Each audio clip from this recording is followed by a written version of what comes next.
It's been a few weeks since the NBA regular season has ended, and for fans of teams that are not in the playoffs, it's been, I guess, fun. You're kind of watching the playoffs without really having to worry or stress about your favorite team playing. I'm just enjoying basketball. I'm loving it. I mean, even if your team's in the playoffs, you should be just enjoying basketball. But again, you're rooting for your favorite team. But you guys that are not fans of teams in the playoffs, today is your day. Monday, May 12th. It is the NBA Draft Lottery tonight, and I'm hoping this video gets out before the lottery starts. But I did my own tankathon, kind of practice run. I figured what we'll do is I'll kind of talk about which one, like what I think the draft lottery is going to do, and then we'll go through and I'll show you mine, and we'll kind of talk about it based on my tankathon. So before the lottery, the odds are Utah at 1, Washington at 2, and Charlotte at 3 that all have a 14% chance of pick number 1. Then at 4, the New Orleans Pelicans come in with a 12.5% chance for number 1. At 5, the Philadelphia 76ers have a 10.5% chance for number 1. Then the Brooklyn Nets at 9%, the Toronto Raptors at 7.5%, 8 is the San Antonio Spurs 6%, and then you go down to Phoenix, who actually is going to give the pick to Houston. So this is actually Houston's pick, 3.8% chance. Portland with a 3.7% chance, Dallas with a 1.8% chance, Chicago 1.7%, and then Atlanta gets Sacramento pick at 13.8%, and then the San Antonio Spurs get Atlanta's pick at 14%. That is a 0.7% chance. Obviously, me being a Wizards fan, I know people might look at me like, aren't you a Lakers fan? I grew up a fan of Kobe Bryant. I've talked about this before, so I kind of just my fandom from the Lakers kind of comes from watching Kobe Bryant growing up, but the Wizards are my local team, so does that make me weird? I don't know, whatever. You get what I'm saying. I'm obviously hoping the Wizards jump up to number 1 because I think Cooper Flag is going to be huge for this franchise. I think they really need that set-in-stone guy. I think they have a lot of good surrounding pieces. They just need the number 1 talent. Dylan Harper or an Ace Bailey would also be good on the team, obviously, but I do think Cooper Flag could be the guy to take this team to the next level in the next couple of years. Utah is just a conglomerate of weird talent where I don't really know how they would fit. They could really use any position because I don't think anything's really set in stone for them. So honestly, I think anything top 3, they're going to be happy because they get somebody that's going to help out right away. Charlotte, I don't know. I don't really know what they want because they have LaMelo Ball, who's obviously your point guard. You're hoping in the future. You have Brandon Miller, who's a wing. Miles Bridges, I think, is whatever. Mark Williams, also whatever. So, you could use Kadeem. You could use Ace Bailey. Obviously, Cooper Flag would be cool. Dylan Harper. I think Dylan Harper might project to be more of a point guard. So, what do you do with him and LaMelo Ball? But I think, again, they're in a situation where it's best player available. New Orleans Pelicans, I think they would love a guy like Ace Bailey. I think they still need more wings. Obviously, they have Trey Murphy. They traded Brandon Ingram away. They have Trey Murphy. So, maybe you don't want to bring in an Ace Bailey. But again, I think they just need a wing. Philadelphia desperately needs a 4. Brooklyn, again, is best player available. I think whoever's there, you have Nicholas Claxton and Cam Johnson, but I don't think you're super, sold heavy on either one of them. Also Cam Thomas, but I don't think you're sold super heavy on anybody there where it's we'll not draft the position because of who we have. You get what I'm saying?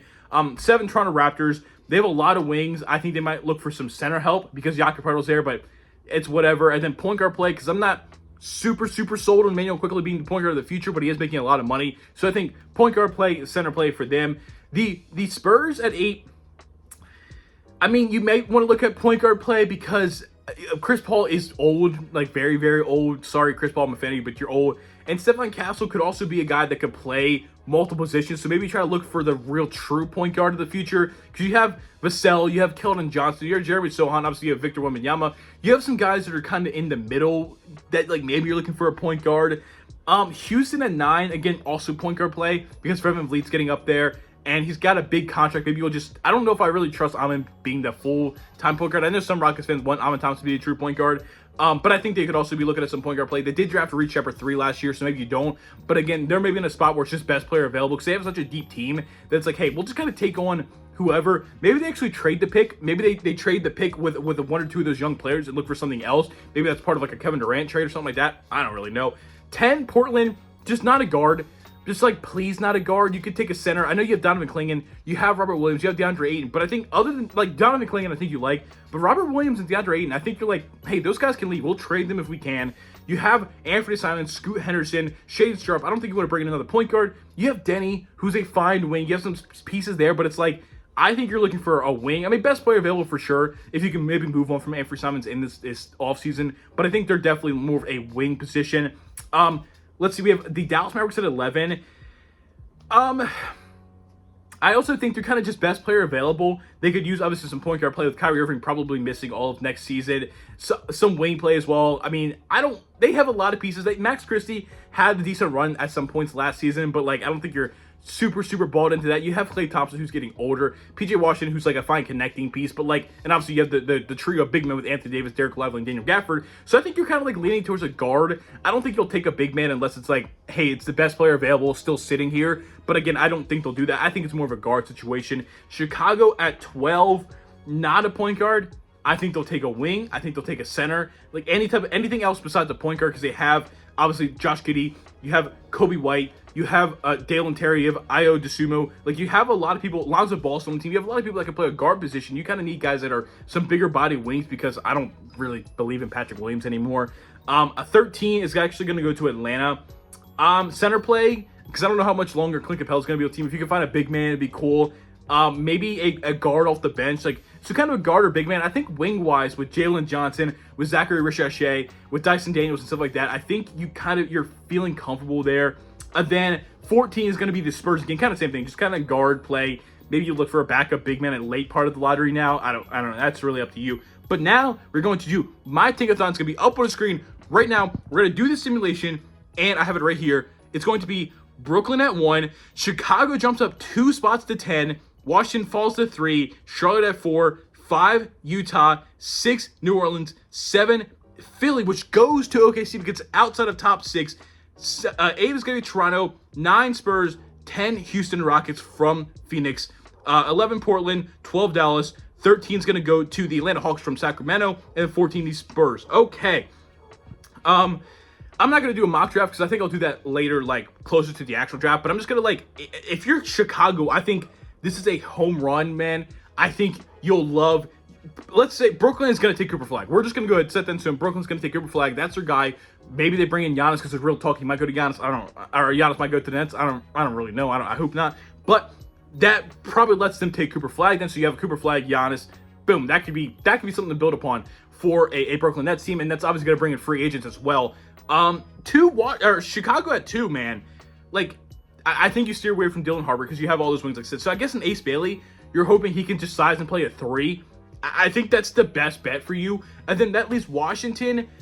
You have Dylan Harper there, which, I mean, you have Jordan Poole, you have Bub Carrington. Maybe it's just best player available at that point in time. I guess, man. And then that leaves like 4. Kadeen could go to Charlotte because they need a big man. Yeah, I don't know. I like the way this lottery. Actually, being a Washington fan, I actually don't love it. But for Chicago, I know Bulls fans would absolutely be ecstatic after years of being stuck at 7, 8, blah, blah, blah. They finally get pick 4. A couple years ago, they get Patrick Williams, which is obviously not turned out great. Them bringing in, like, them having the option between, like, Dylan Harper, Ace Bailey, Derek Queen. It'd be a little early for Derek Queen, but even a Derek Queen, Kadeen, like, they have their options. Obviously, huge W to the Brooklyn Nets as well, who move up from what? Pick number 6 to number 1. And the Chicago from pick number 12, pick number 12 to number 2. That's my kind of tankathon. I just hit my camera. My bad. Let me know what you like, your guys' favorite teams. If they're in the lottery, do you want them to jump up? Do they even have a chance to jump up? I mean, Chicago had a 1.7% chance to hit number 1. They got number 2. So, I mean, you pretty much as close as you can get without being. But, of course, the Wizards once again fall. I mean, all top 3 teams fell. The Wizards fell from 2 to 3. The Charlotte Hornets fell from 3 to 4. And then the Utah Jazz fell from 1 to 5, the worst you can fall. Yikes. Bad day to be a fan of one of them teams. A good day to be a fan of the Brooklyn Nets or Chicago Bulls. Let me know what your team's, like, again, where they're going to be around. And if your team, like I said, we'll go through mine. I'll put it back on the screen right here. If they got my draft lottery, who would your team draft and why?